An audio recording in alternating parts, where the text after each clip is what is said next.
ओम देवी महागौरी नमो नमः.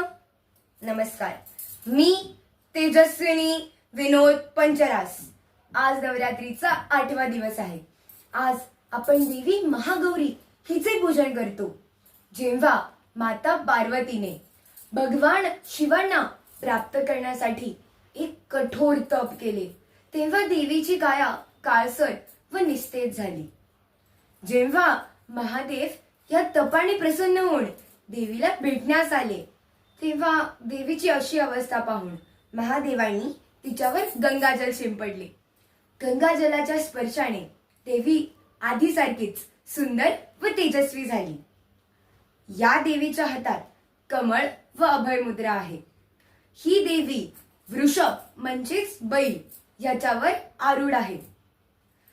योगशास्त्रानुसार ही देवी सहस्रार चक्र आणि विशुद्धी चक्र चे प्रतिनिधित्व करते, जे निर्भयता व आत्मविश्वास वाढवते.